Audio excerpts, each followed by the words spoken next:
वीर्यं करवावहै तेजस्विनावधीतमस्तु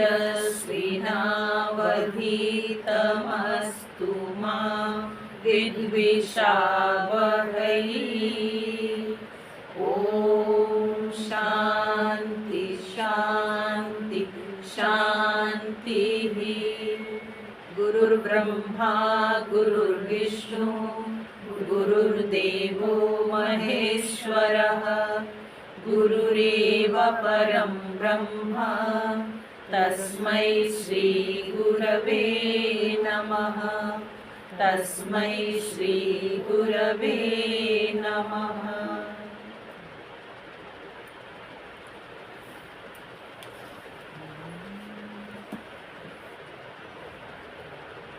हम लोग 28 नंबर से पाठ करें। ठीक है।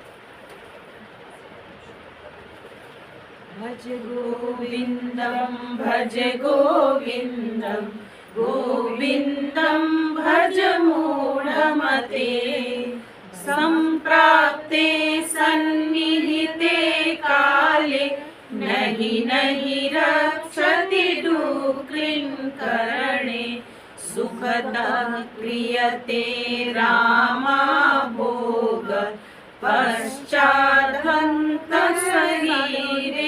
रोग यद्यपि लोके मरणं शरणं तदपि न मुञ्चति पापाचरणं।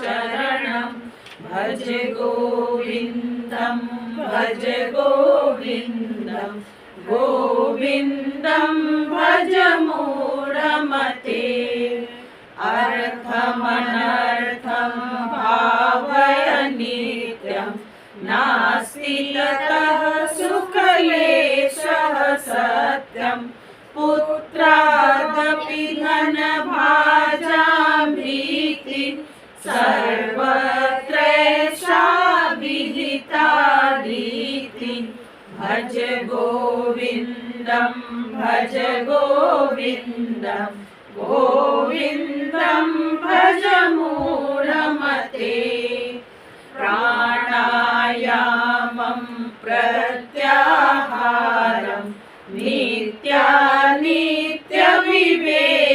नित्यानित्यविवेकविचारं जाप्य समेत समाधिविधानं पूर्ववधानं महदवधानं। भज गोविन्दं भज गोविन्दं गोविन्दं भज मूढ़मते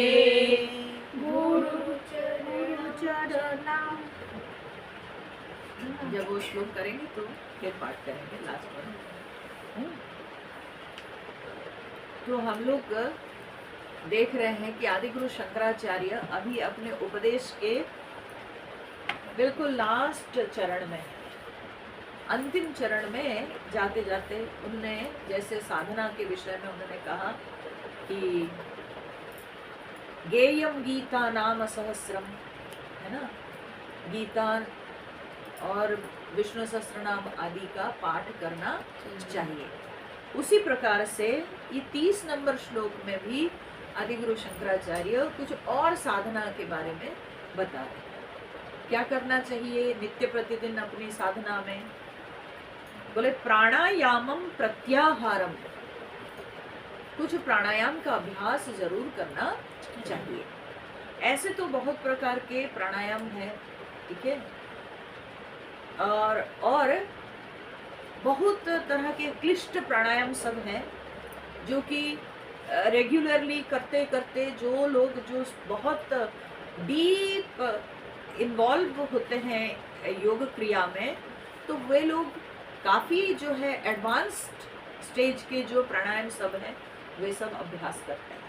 परंतु एक साधारण व्यक्ति के लिए इतने जो है एडवांस स्टेज के प्राणायाम की उतनी ज़रूरत नहीं, क्योंकि लक्ष्य हमारा क्या है कि हमारा मन शांत हो जाए। हम अपने चंचल मन को, हम अपने विक्षिप्त मन को शांत करना चाहते हैं, ठीक है। और विक्षिप्त मन को शांत करने के लिए प्राणायाम एक जो है बहुत सुंदर प्रक्रिया है। क्योंकि प्राण के साथ मन का भी बड़ा संबंध है, ठीक है। प्राण के साथ मन का संबंध है। जब हम प्राण को नियंत्रण करते हैं तो तब अपने आप मन शांत होने लगता है, ठीक है। या मन शांत होता है तो आप देखिए प्राण अपने आप स्थिर हो जाता है। तो प्राण क्रिया अगर चंचल होती है तो मन भी चंचल होने लगता है, ठीक है। तो इसीलिए प्राणायाम के द्वारा भगवान रमण महर्षि जी अपने ग्रंथ उपदेश सारम में बोलते हैं, जाल पक्षीवत रोध साधनम। जैसे क्या होता है कि कोई पिंजरे में कोई पक्षी को अगर हम रख दिए तो वो कुछ दिन तक फड़फड़ाता है और बाद में जो है धीरे धीरे वो शांत हो जाता है। उसी प्रकार से जब हम प्राणायाम के द्वारा अपने प्राण को नियंत्रण में करते हैं तो ये मन रूपी पक्षी जो है और उड़ता नहीं, ये धीरे धीरे जो है बिल्कुल बंद हो जाता है, ठीक है। मन शांत हो जाता है। तो इसलिए नित्य प्रतिदिन हम जब अपनी कोई साधना कर रहे हैं तो प्रारंभ में कुछ देर प्राणायाम करना बहुत आवश्यक है। महर्षि पतंजलि ने योग सूत्र में ऐसे अष्टांग योग के 8 अंग होते हैं, ठीक है।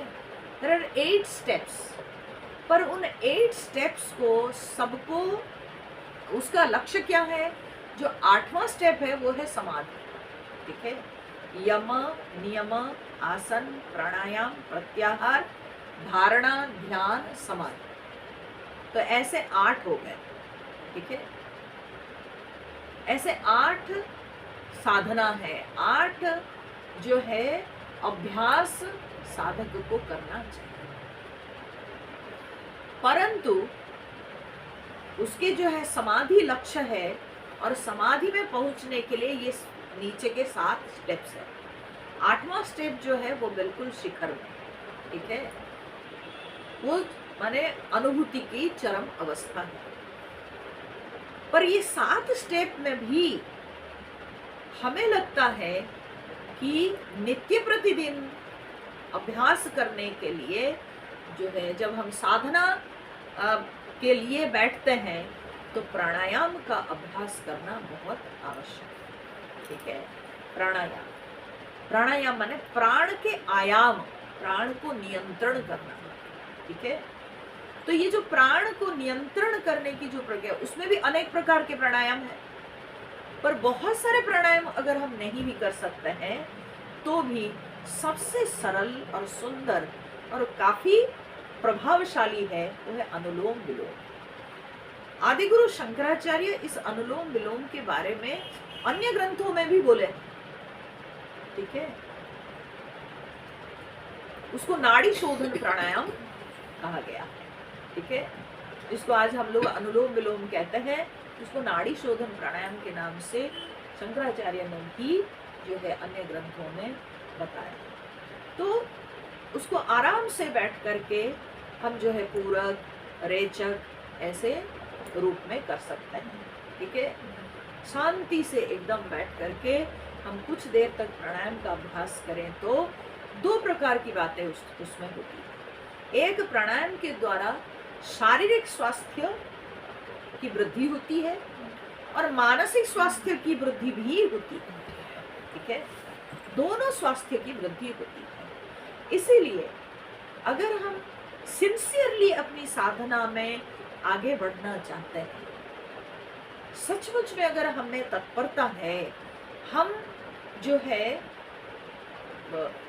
साधना में सूक्ष्म अनुभूति प्राप्त करना चाहते हैं तो फिर उसमें प्राणायाम करना बहुत आवश्यक हो जाता है, ठीक है।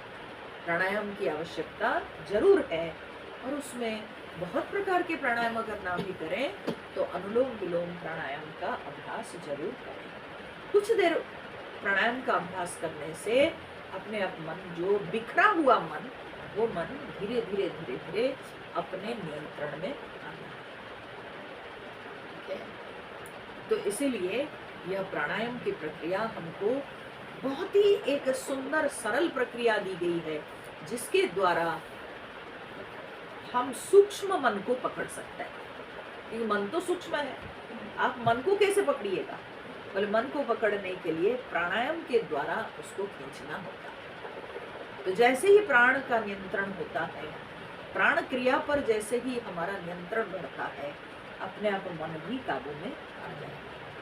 जैसे कोई अगर गाय या बछड़ा जो रस्सी में बंधी है, तो आप क्या करते हो कि वो रस्सी को खींचने से धीरे धीरे धीरे धीरे वो पशु जो है पास में आ जाता है। बस उसी प्रकार से प्राण क्रिया के नियंत्रण से मन रूपी पक्षी धीरे धीरे नियंत्रण में आता है। क्योंकि मन तो सूक्ष्म है, मन तो दिखता नहीं, तो उस सूक्ष्म मन को पकड़ने के लिए यह एक बहुत ही सरल और सुंदर प्रक्रिया है। ठीक है, तो प्राणायाम इसलिए करना आवश्यक है। फिर शंकराचार्य जी कहते हैं प्राणायाम के साथ साथ प्रत्याहार का भी अभ्यास करना चाहिए। तो प्रत्याहार क्या होता है? प्रत्याहार का अर्थ होता है कि आहार मतलब क्या होता है ना, भोजन। ठीक है ना, भोजन। तो भोजन खाली क्या हम लोग जो है ये मुंह से जो ग्रास करते हैं, जो ग्रास लेते हैं, केवल भोजन हमारे लिए केवल उतना ही है? क्या वही भोजन है? ये विचार योग्य है। हमारे भोजन, हमारे आंख का भोजन क्या है? दृश्य है, रूप है। कान का भोजन क्या है? शब्द है। चमड़ी का भोजन क्या है? स्पर्श है। ठीक है, जिह्वा का भोजन क्या है? रस है, स्वाद है। नाक का भोजन क्या है? गंध है। तो हम एक मुंह से जो लेते हैं वो तो जिह्वा का भोजन। ठीक है, रस जो हम जिह्वा के लिए लेते हैं वो एक प्रकार के आहार है। पर हम उतने आहार लेके नहीं जीवित रह रहे हैं, हम और बहुत सारे आहार लेके जीवित हैं। हम दृश्यों को देख करके जीवित हैं, हम शब्द सुन करके जीवित रह रहे हैं, हम नाक से गंध लेकर के जीवित हैं, हम स्पर्श करके जीवित हैं। ठीक है, कोई व्यक्ति अगर कोई डिजीज में पड़ा है तो आप जाके उसको सहला देते हो, आप देखो कैसे वो फ्रेश दिखता है। तो मतलब क्या हुआ? उस स्पर्श से उसको शक्ति मिली, स्पर्श से जीवन शक्ति उसके संचारित होने लगी। ठीक है, कभी कभी हम कहीं बाहर नहीं निकले हैं तो एकदम बिल्कुल एकदम डल हो जाते हैं, बोर हो जाते हैं। बाहर, अरे बाहर आज थोड़ा निकलते हैं। या बुखार होता है, 10-8 दिन घर में पड़े रहते हैं तो क्या लगता है, बाप रे, है ना, बोरियत एकदम लगता है कि जैसे कि लाइफ खत्म हो गई। कोविड के समय याद करो जरा, है कि नहीं? तो जैसे हम बाहर निकलते हैं, बाहर दुनिया देखते हैं तो लगता है कि जान आ गई, है ना। तो क्या है, मतलब दृश्य से हमको शक्ति मिलती है। ये जो सुंदर संसार है, उस संसार को हम जब आंखों से देखते हैं तब हमारे अंदर शक्ति संचार होता है। कान से शब्द सुनते हैं, शक्ति संचार होता है। क्या आवाज! मरियम सी जो है, एक माँ पड़ी होगी बेड पे, उसको अपने बेटा की आवाज जब सुनाई पड़ती, हाँ बेटा आ गया, तो तुरंत जो है उसमें प्राण संचार होता है। तो इसका अर्थ क्या है कि हम ये सारे खाद्य लेके जीवित हैं, ये सब भोजन है। ठीक है, हम केवल मुख से खा के जीवित है ऐसे नहीं है, पर उसके साथ साथ हमको रूप भी चाहिए, हमको शब्द भी चाहिए, स्पर्श भी चाहिए, रस भी चाहिए, गंध भी चाहिए। सब पांचों विषय, शब्द, स्पर्श, रूप, रस, गंध, ये 5 विषय। ठीक है, तो पांचों इंद्रियों के हम पांचों विषयों को ग्रहण करके जीवित हैं, तभी हमारा जीवन इतना सुंदर लगता है। ठीक है, तो इसी को कहता है आहार। ये विषय सब जो हुए ये इंद्रियों के आहार हुए।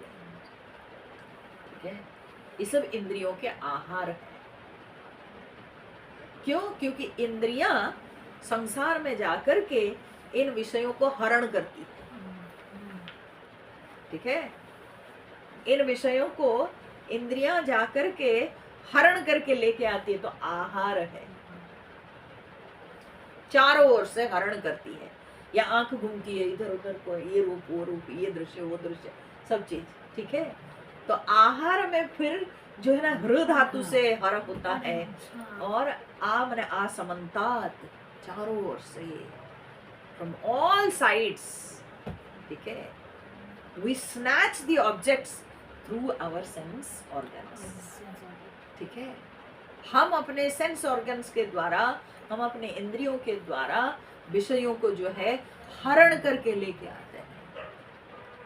ठीक है, विषय नहीं कहते हैं कि मेरे को तुझ में घुसना है, लेकिन ये इंद्रियां जाके विषयों को खींच ले जाती है।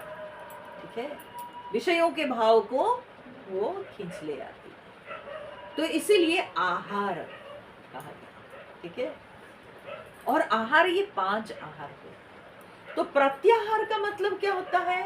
प्रत्याहार का मतलब कि वो आहार को लौटा देना। जैसे प्रति नमस्कार, कोई आपको नमस्कार किया, आप प्रति नमस्कार। वैसे प्रति आहार मतलब क्या है? उस आहार को आप लौटा दिए, छोड़ दिए। तो इसका अर्थ क्या हुआ?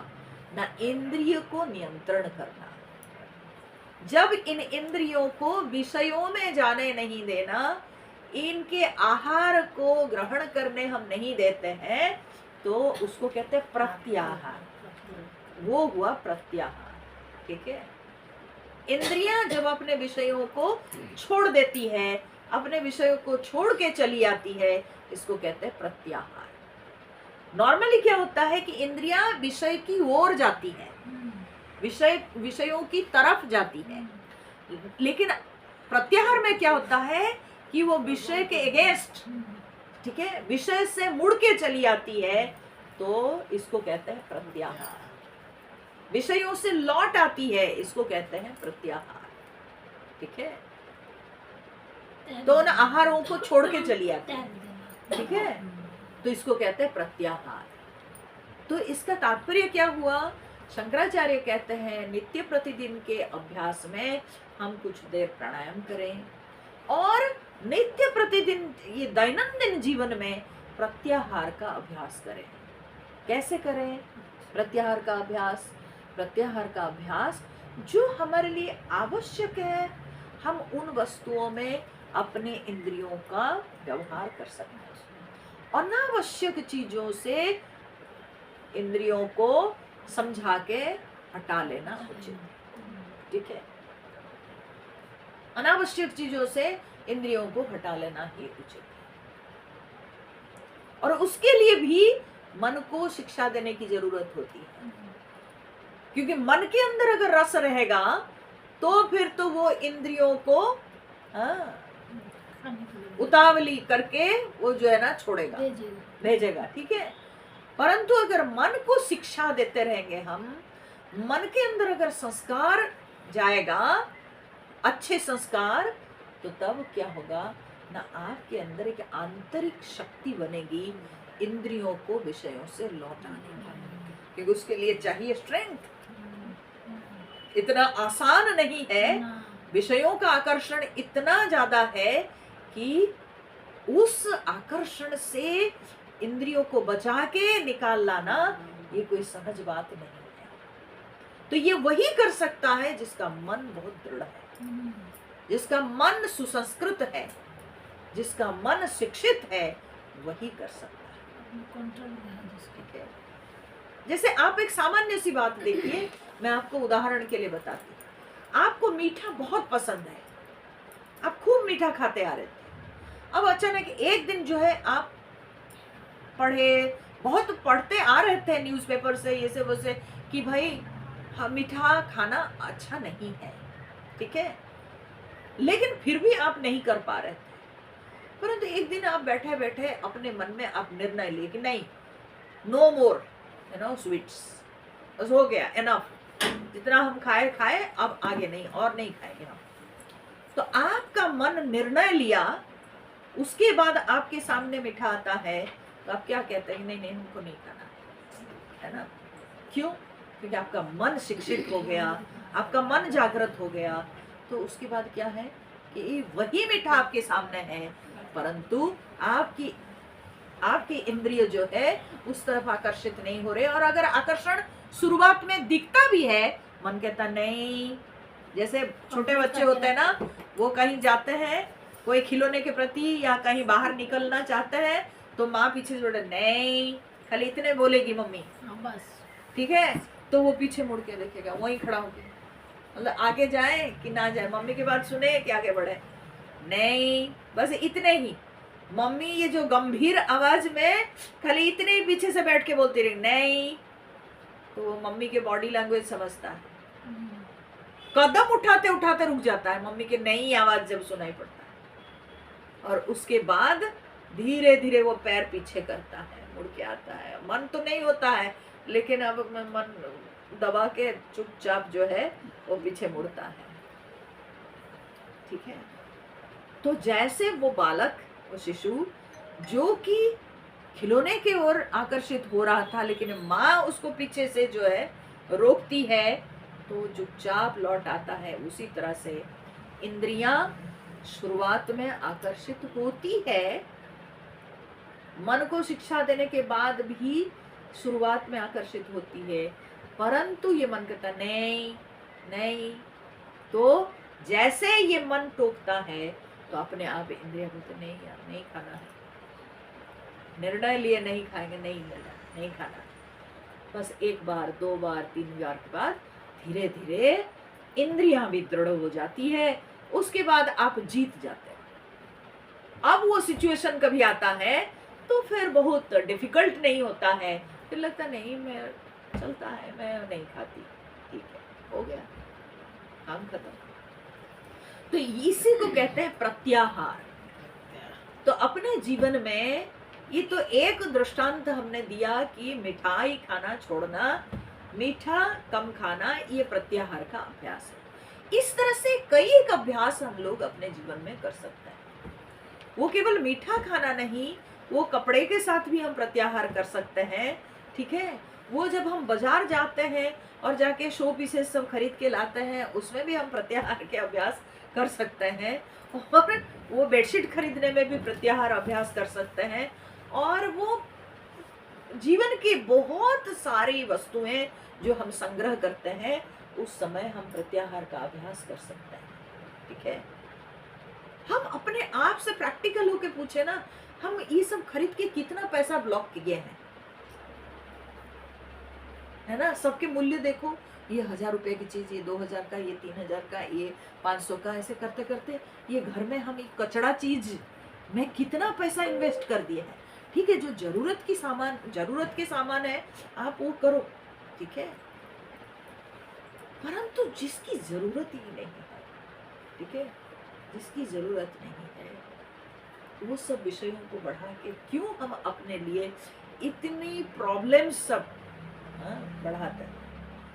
फिर उसको पोछा करो, फिर उसको रखो, समेटो, यही एक काम रह गया है, बताओ।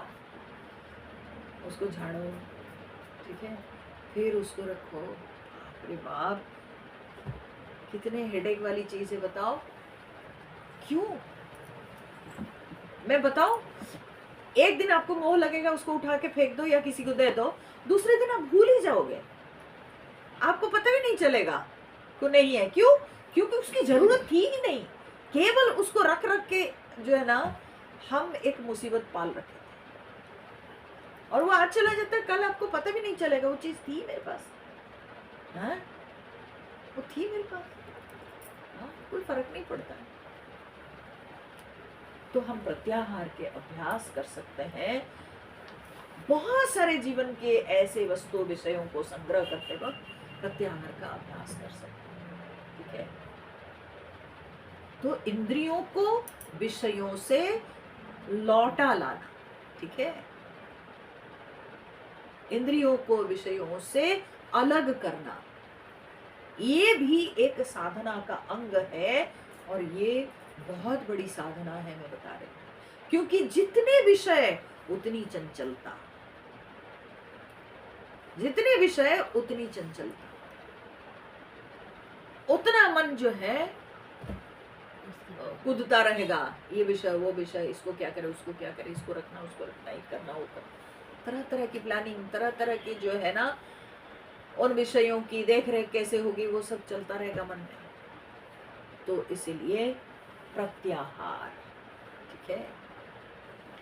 तो प्रत्याहार का अर्थ कदापि नहीं कि खाना छोड़ देना, केवल भोजन केवल मुख से जो भोजन लेते नहीं, सारे भोजनों के ऊपर अब जो है थोड़ा सा नियम लगाना है। मेरे लिए क्या आवश्यक है क्या अनावश्यक है, ये अनावश्यक है तो चलो चलता है,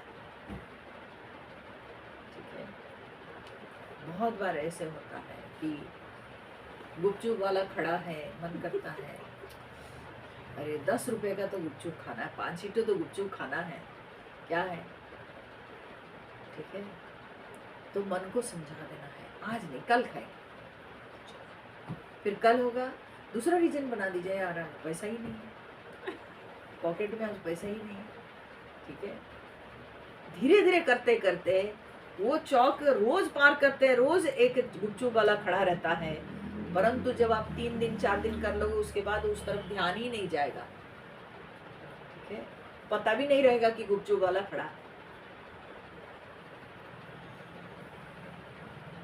उसके बाद छूट जाएगा, छूट गया तो छूट गया, ठीक है।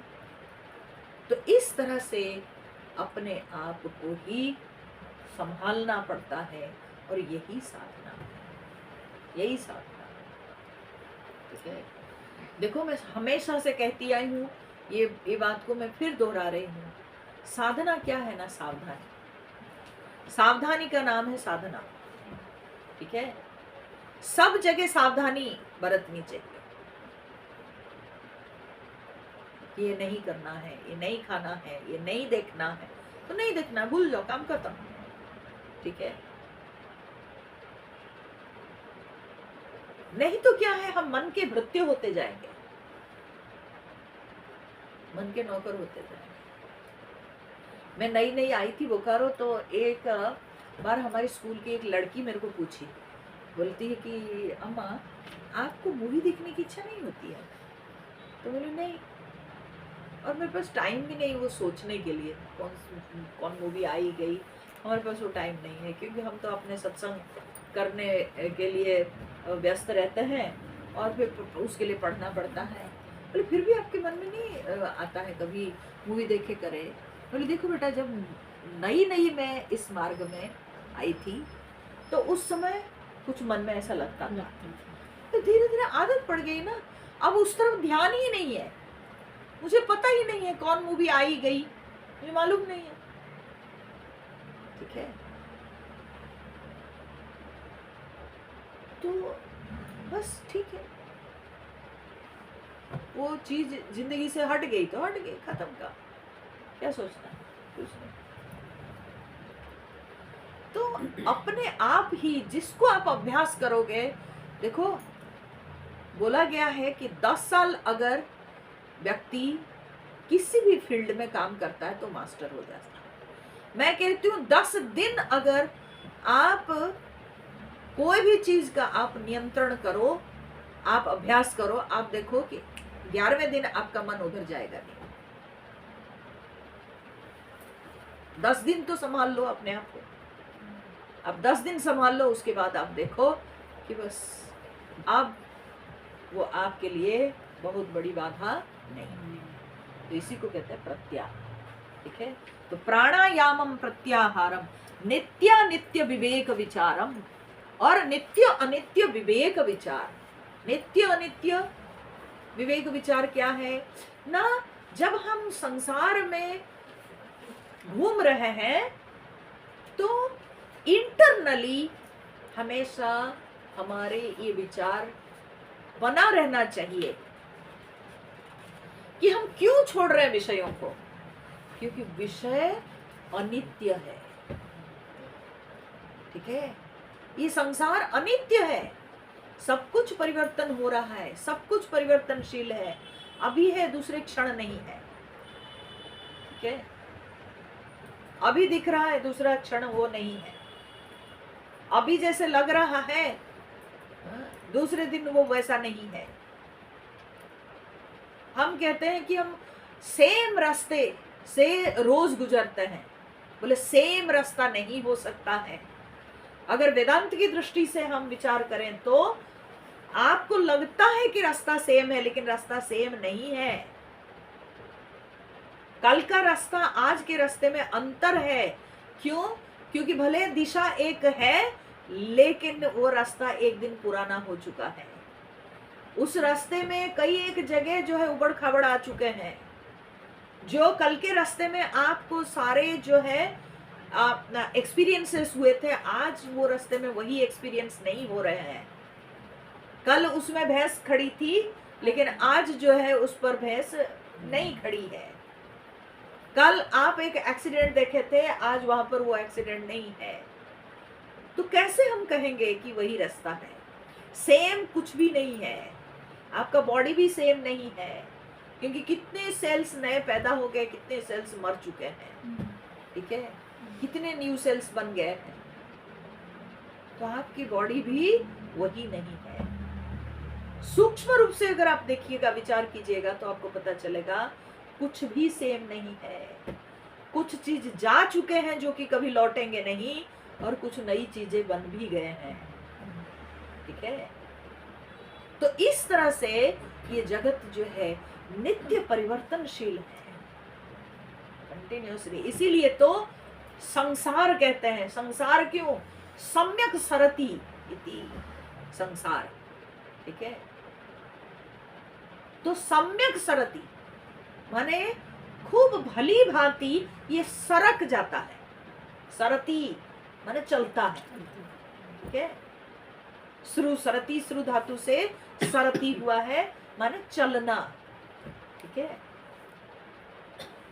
तो सम्यक प्रकार से ये जो है गतिशील है, तो इसलिए संसार। संसार जगत, जगत क्या है? गतिशील, ठीक है। जो गतिशील है वो है जगत, ठीक है। तो ये संसार अनित्य है। संसार में कोई भी चीज टिकाऊ नहीं है। और फिर सब कुछ गतिशील होने से भी तो नहीं होगा, क्योंकि गतिशील वस्तु की गति के लिए एक अगतिशील अधिष्ठान चाहिए, है ना। गाड़ी चलती है अगर, तो रास्ता स्थिर है, रास्ता स्थिर है। नदी बहती है तो नदी के जो किनारे और तल, नदी के जो तल है वो स्थिर है, ठीक है, वो स्थिर है, ठीक है। तो प्रत्येक गतिशील वस्तु के गति के लिए जो उसका आधार है उसको स्थिर होना पड़ेगा, ठीक है, उसको स्थिर होना पड़ेगा।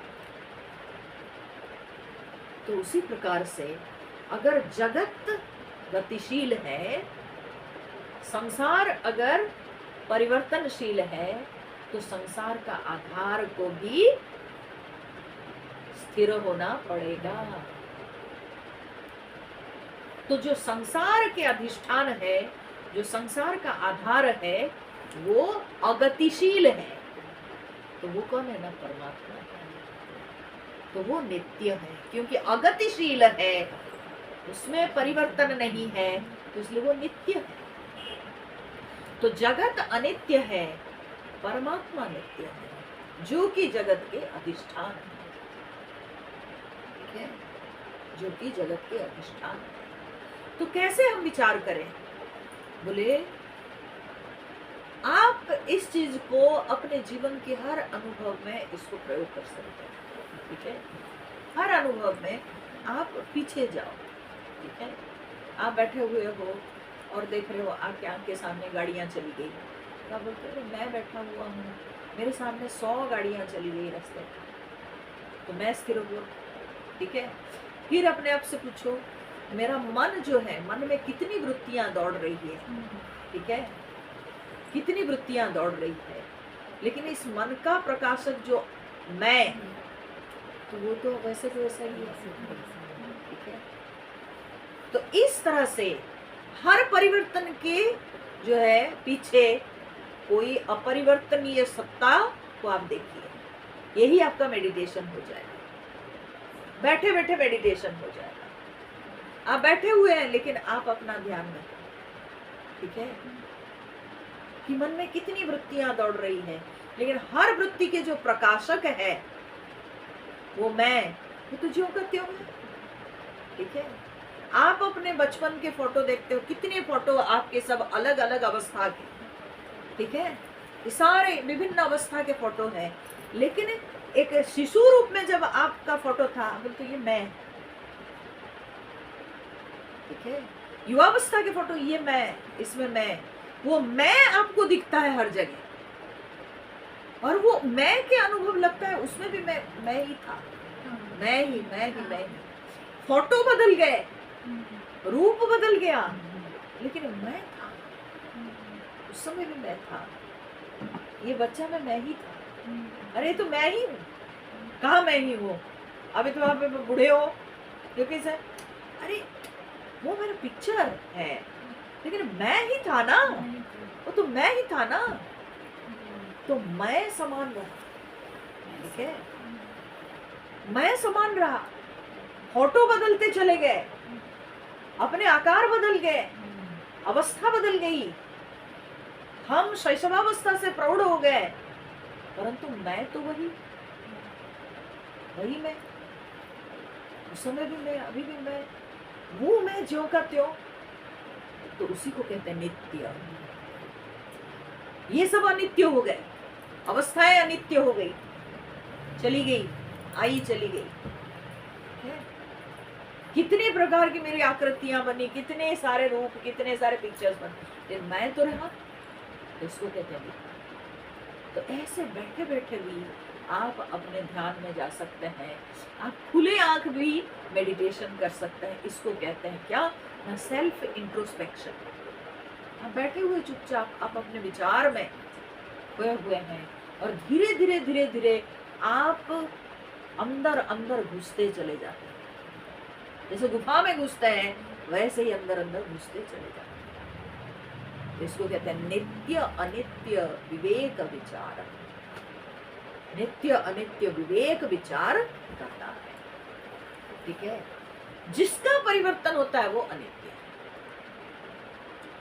जिसका परिवर्तन हुआ वो अनित्य है, और जो स्थिर रहा वो नित्य, वो नित्य, ठीक है। तो आप देखते जाओ, पूछते जाओ, इसमें क्या परिवर्तन हुआ, इसमें क्या हुआ, इसमें क्या है। तो या जब आप बाहरी दुनिया को देख रहे हो तो कितने सारे जो है पेड़ पौधे हैं, वनस्पतियाँ। बचपन में यहाँ पर एक बरगद का पेड़ था, वो पेड़ चला गया कहीं, ठीक है। हम देखे थे यहाँ पर, हाँ, हमारे आंगन था, वो आंगन पर घर खड़ा है, इतने सब आए गए, परंतु आकाश जो करते हो, ठीक है, जमीन वही है। फिर हम कहेंगे कि ये जमीन को कौन धारण किया है, आकाश धारण किया है। भूमि किस पर है, आकाश पर है, ठीक है। फिर ये आकाश के प्रकाशक कौन है, मैं हूं। तो इस तरह से जहां भी हम रहेंगे वहां हम नित्य अनित्य विवेक कर सकते हैं। तो जिसका परिवर्तन हुआ वो अनित्य,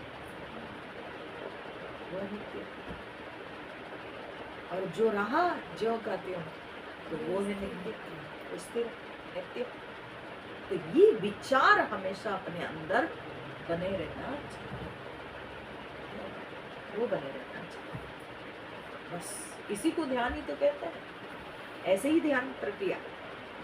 नित्य नित्य विवेक विचार जाप्य समेत समाधि विधानम। और शंकराचार्य जी कहते हैं कि समाधि विधान जो करना है, माने समाधि प्रक्रिया, तो बोलते हैं जाप्य समेत, जप के साथ, ठीक है। थोड़ा प्राणायाम करो, फिर प्रत्याहार करो, फिर नित्य नित्य विवेक विचार करो, ठीक है, और धीरे धीरे जाप। ऊपर उठते हुए फिर जाप चढ़ो, ठीक है। क्योंकि हर समय ऐसी तो स्थिति रहती नहीं कि हम नित्य अनित्य विचार कर सकते हैं, तो कैसे मन को शांत करें? ना जाप करो। जाप एक बहुत सुंदर प्रक्रिया है, ठीक है? और भगवान गीता में भी कहते हैं यज्ञानाम जप यज्ञोस्मि, सारे यज्ञों में अर्जुन मैं जप यज्ञ हूं। जितने यज्ञ हैं सब में भगवान कहते हैं मैं जप यज्ञ हूं। जप से बढ़कर यज्ञ और कुछ नहीं, वो एक यज्ञ है। आप अपने वृत्तियों को आहुति देते हो, ईश्वर वृत्ति में आप अपने सारे सांसारिक वृत्तियों को आहुति देते हो, ठीक है। वो एक यज्ञ है। आप निर्णय लेते हो, आप निश्चय करते हो कि मुझे इतनी माला का जाप करना है, तो आप अपने आप को एक नियम में लाते हैं, ठीक है। तो इसलिए वो एक यज्ञ। तो जो जप यज्ञ है भगवान कहते हैं सब जगह शास्त्र में दिया गया है, जप से श्रेष्ठ साधना और कुछ नहीं, और सबसे सरल साधना। क्यों? क्योंकि आप चलते फिरते कर सकते हो, हमेशा आप माला लेके करना कोई जरूरी नहीं, आप चलते फिरते कर सकते हो। भगवान के नाम पवित्र है और आप किसी भी अवस्था में भगवान के नाम का जाप कर सकते हैं। कोई भी समय आप जाप कर सकते हैं, कहीं पर भी कर सकते हैं, उसमें कोई रोक टोक नहीं। इसलिए जाप साधना जो है सबसे श्रेष्ठ साधना है। और एक समय के बाद आपका जो जाप है, जो जप मंत्र है, वो एक महा औषधि बन जाती है। उस मंत्र को मन में उच्चारण करके आप किसी व्यक्ति की समस्या को दूर कर सकते हैं, आप किसी व्यक्ति की पीड़ा को दूर कर सकते हैं, अगर आप नित्य निरंतर उस जाप को करते रहे होंगे। तो एक समय के बाद वो मंत्र नहीं, वो महा औषधि बन जाती है, ठीक है। इतनी शक्ति मंत्र में आ जाती है, तो उस मंत्र के उच्चारण के द्वारा आप बहुत कुछ का समाधान कर सकते हैं। इसलिए जाप हमेशा करते रहना चाहिए। और जाप किस हद तक जाना चाहिए कि मेरे सांस के साथ जाप एक हो जाए, तब आप जानिए कि ये आपका एक बड़ा अचीवमेंट हुआ। हर सांस के साथ जो है मेरा जाप शामिल हो जाए, ठीक है। जैसे हम सांस छोड़ते नहीं, वैसे जाप भी ना छोड़े। ये जब हो जाता है तो जानिए कि आप जीत गए, बहुत बड़ी उपलब्धि हो जाती है। और हम लोग करते क्या, दिन भर पटर पटर करते रहते हैं, इधर उधर सब करते हैं। क्यों नहीं हम निर्णय लेते हैं कि हम जाप करेंगे? आजकल तो बल्कि फैशन हो गया है, वही तो वो लटका के लोग जो है फैशन नहीं है, अच्छी बात है, बल्कि अच्छी बात है, ठीक है। वो तो अच्छी बात है, बल्कि भगवान के नाम किसी भी प्रकार से करो अच्छा ही है। गिनने की जरूरत क्या है? गिनने की और जरूरत कहाँ रहती है? जब आप दिन भर करेंगे तो उसमें करनी है, तो हर एक सांस तो और गिनती की जरूरत कहाँ रह जाती है? तो इसलिए गिनती की कोई आवश्यकता नहीं है।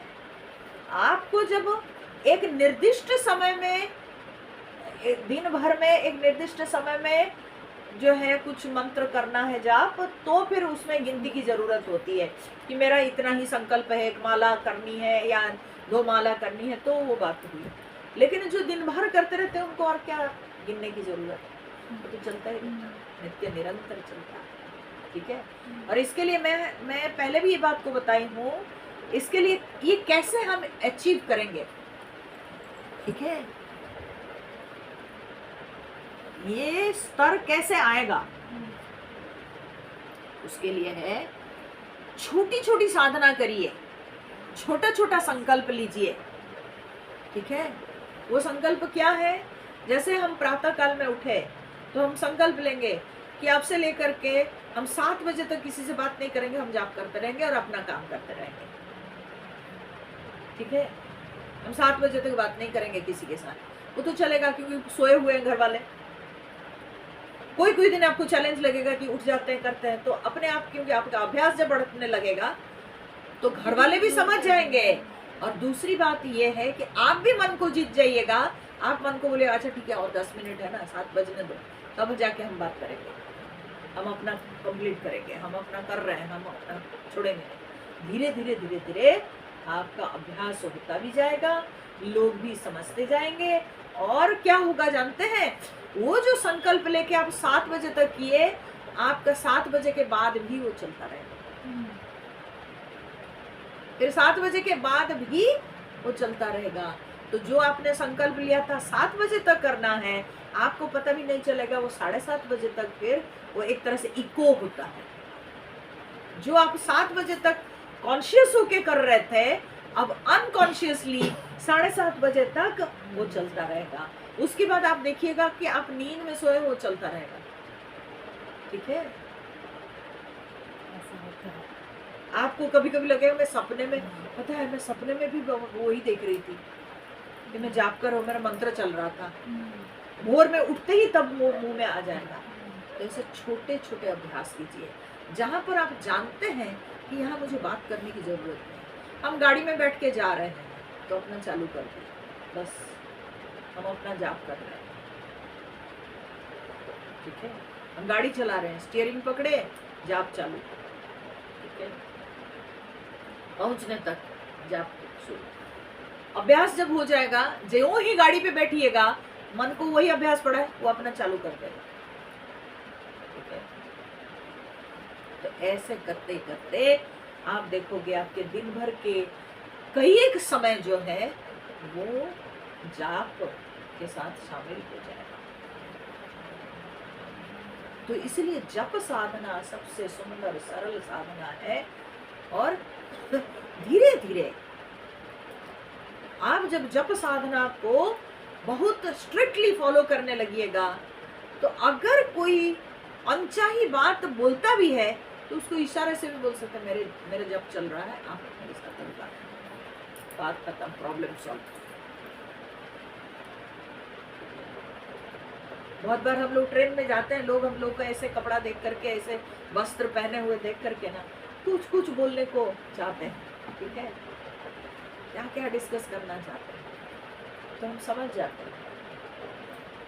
एक दो बातें सुने तो थोड़ी देर बात किए तो पता चल गया इनका क्या सोचता है। बाद में अब 2 दिन बैठना है ट्रेन में, बाद में क्या करते हैं ना, बस चालू कर देते हैं। जब चालू कर देते हैं ऐसा करके ना, तो वो कुछ बोलना चाहता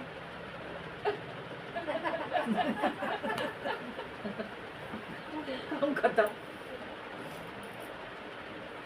तो इसलिए जप साधना बहुत बार अनवांटेड चीज से भी हमको बचाती है। ठीक है, तो जाप्य समेत समाधि विधानम, धीरे धीरे ऐसे करते करते जप के सहित, जप के साथ जो है समाधि लाभ के लिए गुरु अवधानम महत्वम।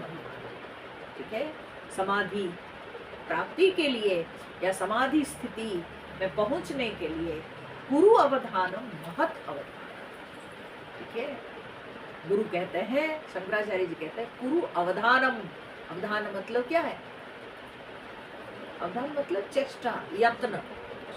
सावधान में क्या है? सह अवधान। ठीक है, सावधान, सह अवधान, सावधान। ठीक है, तो गुरु अवधानम माने चेष्टा करो, यत्न करो। ठीक है, गुरु अवधानम, महत अवधानम, और महान प्रयत्न करो। माने कहने का तात्पर्य क्या है कि बहुत प्रयत्न करो, मत चेष्टा, बहुत चेष्टा करो। क्योंकि कोई अगर आध्यात्मिक मार्ग में आगे बढ़ पाया है बिना प्रयत्न के नहीं।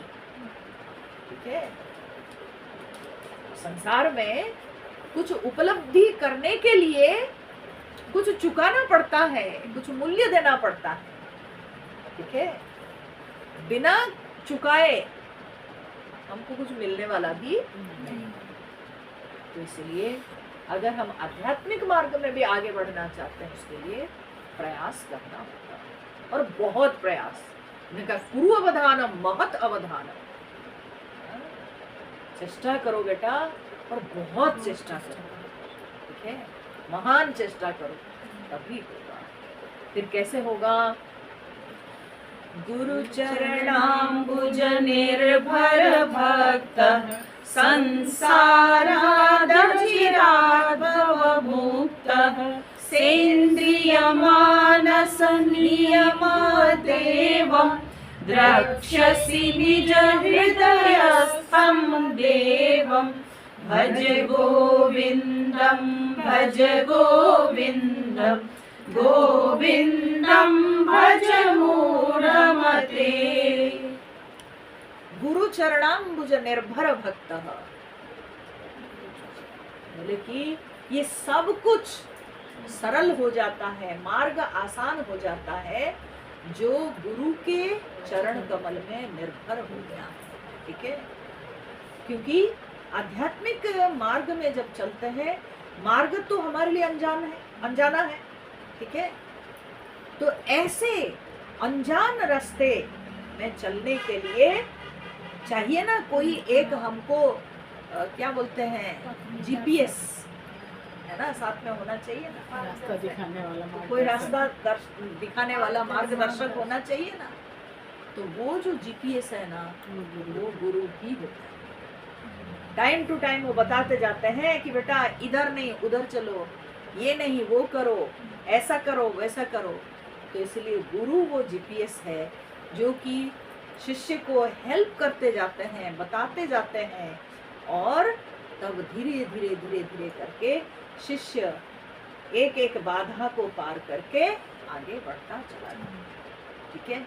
इसलिए गुरु के चरण कमल में आश्रित जो रहता है वो कम कठिनाई के साथ बहुत जल्दी आगे बढ़ता है। क्यों? क्योंकि उसके साथ सहायता करने वाले हैं, ठीक है, उसको पथ प्रदर्शक कोई है, तो बस बढ़ता जाएगा। कोई अगर अकेले अपने से कर रहा है, वो बेचारा बड़ा भटकेगा, कभी इधर भटकेगा कभी उधर भटकेगा, कहाँ जाना है कहाँ नहीं पता नहीं, हाँ, किधर किधर इधर उधर, हाँ, मार खाते, बाधा फेस करते, ऐसे करते करते पता नहीं जिंदगी बीत जाएगी, लेकिन लक्ष्य में पहुंच नहीं पाएगा। तो अगर हम अपने लक्ष्य तक आसानी से पहुंचना चाहते हैं, जल्दी पहुंचना चाहते हैं, तो कोई एक पथ प्रदर्शक होना चाहिए। और एक व्यक्तिगत अपने जो है जीवन में हमेशा कोई हमारे लिए मार्गदर्शक होना ही चाहिए। क्यों? क्योंकि डे टू डे लाइफ में हम जब साधना करते हैं, हमारे कई एक प्रश्न उठते ही रहते हैं, बहुत सारी शंकाएं उठती रहती हैं। तो उन शंकाओं का समाधान करने के लिए हमारे व्यक्तिगत कोई जो है मार्गदर्शक होना आवश्यक है, ठीक है। तो इसलिए गुरु के चरण में आश्रित होना ये बहुत आवश्यक है, क्योंकि उससे सहायता मिलती है, सामर्थ्य मिलता है और प्रेरणा मिलती है। गुरु को देखकर प्रेरणा मिलती है कि जब वे कर पाए हैं तो हम भी कर सकते हैं, और गुरु प्रेरणा देते चले जाते हैं, और इस तरह से बनता जाता है।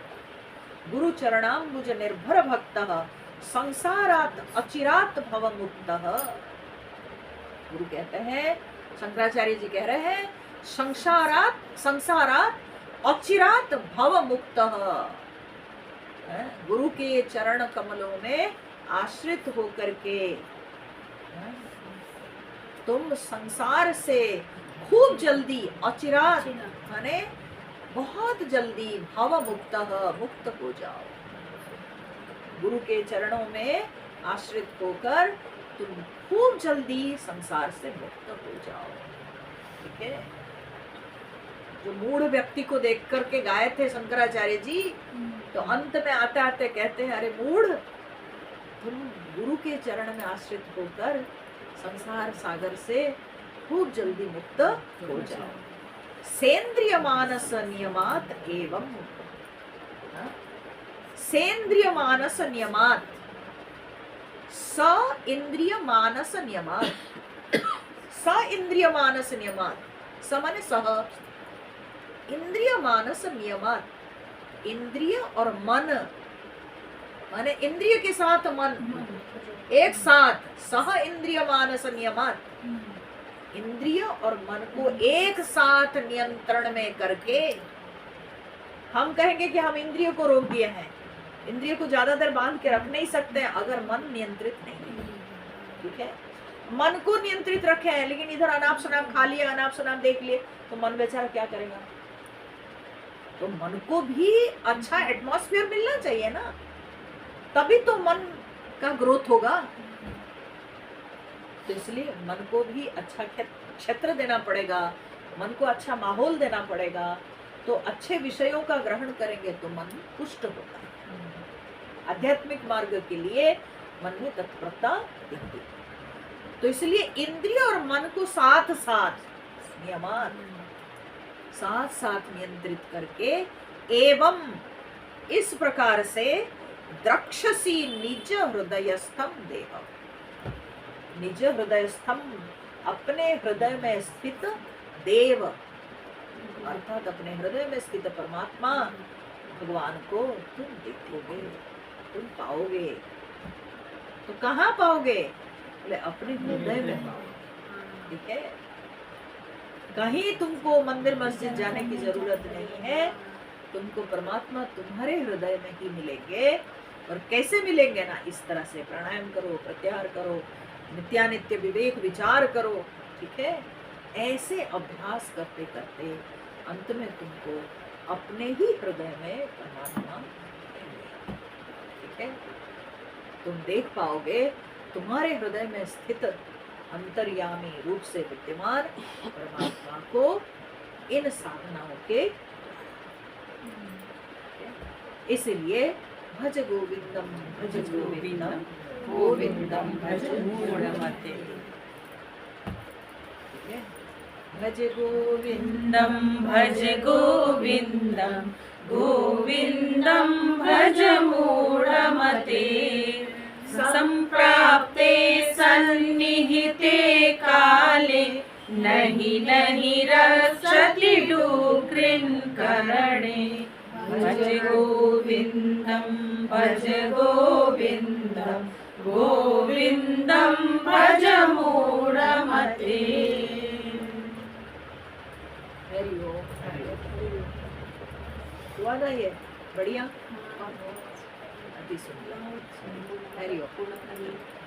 ओम पूर्णमदः पूर्णमिदं पूर्णात् पूर्णमुदच्यते पूर्णस्य पूर्णमादाय पूर्णमेवावशिष्यते। ओम शांति शांति शांतिः। हरि ओम। श्री गुरुभ्यो नमः। हरि ओम।